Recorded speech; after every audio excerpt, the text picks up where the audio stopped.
কেনেকৈ 7 মাহৰ অন্তঃসত্ত্বা হ'ল অকলশৰীয়া মহিলা নুৰুল হকৰ বিৰুদ্ধে কিয় উঠিছে অভিযোগ কিমান মাহ চলিছে 7 মাহ ক'ত হৈছিল কেনেকৈ হ্যাঁ এইটো বলে তার ঘৰৰ উত্তৰ ফালে বলে লৈ গৈছিল এবাৰ আৰু নদী এটা জংগল আছে বাহ বাগান আছে তাত লৈ গৈছিল তাতে বিয়া কাম কৰিছিল আৰু বলে এইখন ৰাস্তা দি যাওঁতে এইফালে এটা বাগান আছে তাতে বলে লৈ গৈছিল এনেকৈ বলে কাম কেইদিনমান কৰিছে নুৰুল হকৰ ৰিপৰ্ট আগৰ পৰাই বেয়া মানুহজন মানে একচুয়ালি হি মানে নুসা টেবল লৰা মানে তাৰ এইবিলাক ৰেকৰ্ড বহুত আছে আগতে গাঁৱৰ মানে বিচাৰ আচাৰ কৰিছে তাক আমিও শাসন কৰিছিল আগত সি কৈছে নেক্সট আৰু এনেকুৱা কাম নকৰিম এতিয়া দেখোন আৰু ৰিপৰ্ট বহুত ওলাই আছে আৰু কালিও মানে 2-4 জনে কৈছে যে আমাৰ লগত এনেকুৱা কৰিছে এনেকুৱা কোৱা মানুহও আছে গাঁৱত তাৰ ল'ৰা ছোৱালী ডাঙৰ হৈছে সিও মানে আমাতকৈ বয়সে বেছি হ'ব মাতৃৰ সৈতে বাস কৰা এগৰাকী খুজা অকলশৰীয়া মহিলাই কাম বন কৰি খাই আছিল কিন্তু মহিলাগৰাকী বৰ্তমান 7 মাহৰ অন্তঃসত্ত্বা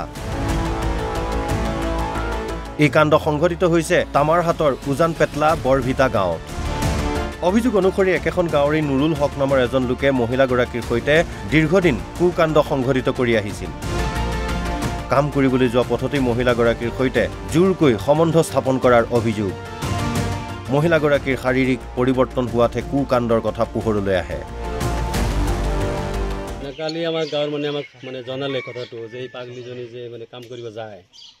যাওঁতে আহোঁতে ৰাস্তাত বলে থিয় হৈ থাকে মানে এই নুৰুল হক তাক বলে টানি চচি লৈ যায় জংঘলত তো বিয়া কাম চাম কৰে আৰু ধামকি দিয়ে বলে তাক বেলেগক নকবি নহ'লে মাৰি পেলাম সেইকাৰণে সি আৰু বেলেগক কোৱা নাই ইমান দিন এতিয়া সি বলে মানুহৰ লগত কৈ থাকে মোৰ গাটো অলপ দুৰ্বল লাগে মানে শক্তি নাপাওঁ তাৰ ঘৰৰ পৰা ডাক্তৰৰ ওচৰত লৈ গৈছিল সি বলে কৈছে তাৰ 7 মাহ প্ৰেগনেণ্ট সেই কথাটো লৈ কালি আমাকো মাতিছিল আমিও শুনা পাইছোঁ তাৰ পৰা আমি মোবাইল ৰেকৰ্ডিং কৰি লৈছোঁ সেই তাৰ কথাই কৈছে নুৰুল হকৰ কথাই কৈছে কিমান মাহ চলিছে 7 মাহ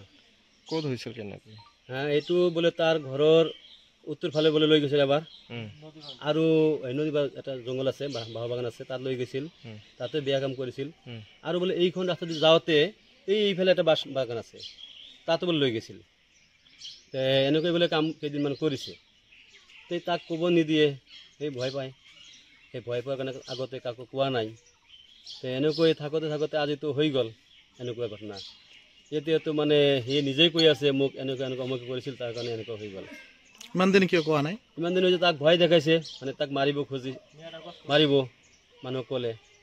সেই ভয়তে কোৱা নাই আৰু তাৰ অলপ বুদ্ধিও কম তাক কোৱাটো তাৰ মূৰত অহা নাই ইমান দিন মহিলাগৰাকী মানসিকভাৱে কেনেকুৱা মানসিকভাৱে অলপ দুৰ্বল আচ্ছা তাৰ বুদ্ধি জ্ঞান কম কিন্তু কাম কৰিব জানে অলপ আচ্ছা আৰু যি কাম কৰে বেলেগৰ লগত কাম কৰে নিজে অকলে গৈ কোনো কাম খুজিব নোৱাৰে আচ্ছা কাৰোবাৰ জৰিয়তে কাম খোজে কোনোবাই লৈ গ'লে কাম কৰিব পাৰে এনেকুৱা মানুহজন একচুয়ালি হি নুসা টেবল লৰা তাৰ এইবিলাক ৰেকৰ্ড বহুত আছে আগতে গাঁৱৰ বিচাৰ আচাৰ কৰিছে তাক আমিও শাসন কৰিছিল আগত সি কৈছে নেক্সট আৰু এনেকুৱা কাম নকৰিম এতিয়া দেখোন আৰু ৰিপৰ্ট বহুত ওলাই আছে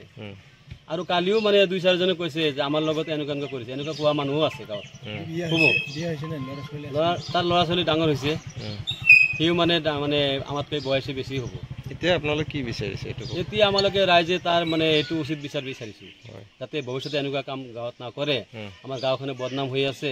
সেইটো যাতে নহয় আমি উচিত পানিশমেণ্ট চাই আছোঁ মহিলাগৰাকী ন্যায় পাব লাগে আৰু কি কাজ চাপিছে নেকি আৰু কি কাজ চাপা নাই কিন্তু ইহঁতে কৈ আছে চাপিম বুলি আমি কৈছোঁ ৰ'বা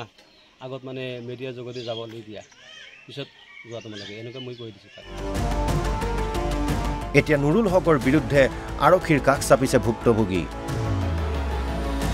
এগৰাকী অকলশৰীয়া মহিলাৰ সৈতে এই কুকাণ্ডক লৈ ক্ষোভিত হৈ পৰিছে গাঁওবাসীও সকলোৱে বিচাৰিছে উপযুক্তই উচিত শাস্তি পাওক তামাৰহাটৰ পৰা ৰেজাউল কৰিম প্ৰধানীৰ ৰিপৰ্ট অসম লাইভ 24